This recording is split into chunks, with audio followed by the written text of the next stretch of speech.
Imagine trying to hunt an animal that can hear you before you see it. It is faster than you. It knows the landscape. The moment it senses danger, it runs. If you get close enough to strike it, you may already be too late. For ancient humans, this was the problem. A spear helped. It gave the body more reach. It allowed hunters to face danger from farther away. But eventually, humans wanted something even more powerful. They wanted to reach beyond their own arms, beyond a spear, beyond the distance where an animal could simply turn and escape. And somewhere in the ancient past, a human looked at a flexible piece of wood and discovered a new idea. What if the wood could store power? What if a bent branch could release that power all at once?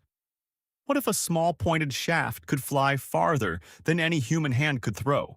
That was the beginning of the bow and arrow, one of the most important inventions in human history. But the bow was not simple. It may look simple now. A curved stick, a string, an arrow.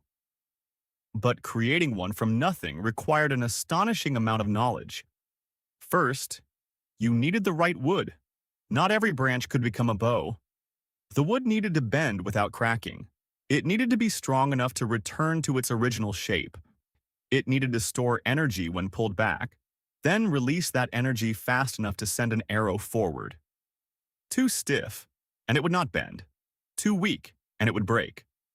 Too crooked, and the arrow would fly badly. A bowmaker had to understand trees. Which wood bends? Which wood splits? Which wood dries well? Which wood survives rain? Which branch has hidden weaknesses beneath the bark? Then came the string. And this may have been just as difficult as making the bow itself. A bowstring needed to be strong, flexible, and tightly twisted. It could be made from plant fibers, animal sinew, rawhide, or other natural materials, but it had to survive repeated pulling without snapping. A weak string made the entire weapon useless. Then came the arrow. An arrow had to be straight. That sounds easy until you try to find a perfectly straight piece of wood in nature. Ancient humans likely selected thin shoots, carefully shaped them, straightened them, and checked how they moved through the air. A crooked arrow can spin away from its target. A heavy arrow may not travel far. A weak one can break.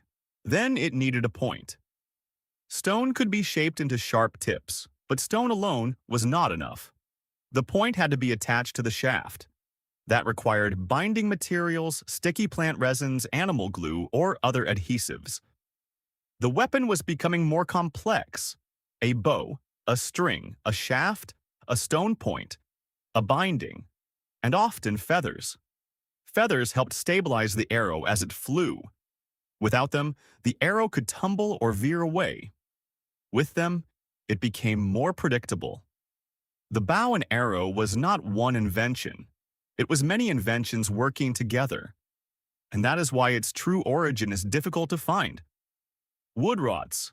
Plant fiber disappears. Animal sinew decays. Feathers vanish. After tens of thousands of years, the parts that made up a bow usually leave nothing behind. Stone points survive, but a stone point does not always tell archaeologists exactly how it was used. Was it attached to a spear, thrown by hand, launched with a spear thrower, or fired from a bow? That is why the earliest bow may remain hidden forever. Still, archaeologists have found clues. At Sibudu Cave in South Africa, researchers studied tiny stone points dating to around 64,000 years ago. Some showed damage and traces, suggesting they may have been used as arrowheads or parts of other complex projectile weapons. Scientists are careful with this evidence. A tiny stone point cannot always prove that a bow existed. But the findings suggest that humans in southern Africa may have been experimenting with advanced hunting technology much earlier than most people imagine. And this changes the story.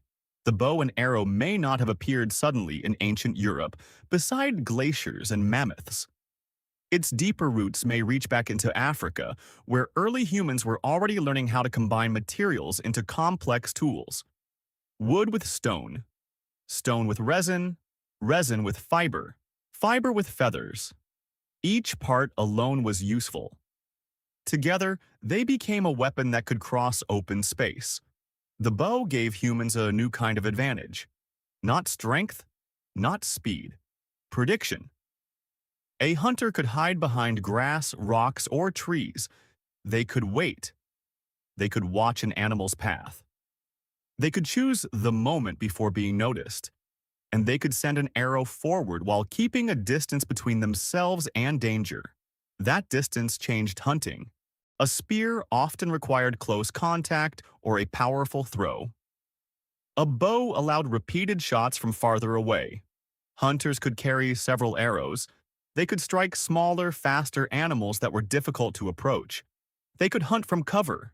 They could respond more quickly when prey moved. But the bow also demanded skill. A person had to learn where to aim, how much the arrow would drop, how wind could change its path, how far the target was, how long to hold the draw, how to stay calm while waiting. A bow does not make someone accurate by itself. It turns patience into power. And that may be why bows were so important. They rewarded observation. A good archer had to notice movement before others did. They had to understand the land. They had to understand animals. They had to understand silence. The bow did not just change the hunt. It changed how humans thought. It made planning visible. Before the arrow was released, the hunter had already made dozens of decisions. Where to stand, which path to watch, which arrow to use, when to pull the string, when not to, and every missed shot taught something. The arrow went too low. The wind moved it. The target heard the string. The shaft bent. The point broke. Over time, those lessons became knowledge, and knowledge became tradition. Parents taught children how to shape shafts. Elders showed younger hunters how to read tracks. Skilled craft workers learned which materials made better strings, better glue, better points, better bows. A weapon became a culture. Much later, direct evidence of ancient bows appears in Europe. Wooden bows from the Mesolithic period survive in rare waterlogged environments, showing the careful shaping of wooden staves and the high level of skill involved in ancient archery. But by then, the bow was already an old idea. The real invention happened much earlier, not when someone first found a finished bow, but when someone understood what a bent piece of wood could do. That is the secret of the bow and arrow. Humans did not invent it because they had bigger muscles.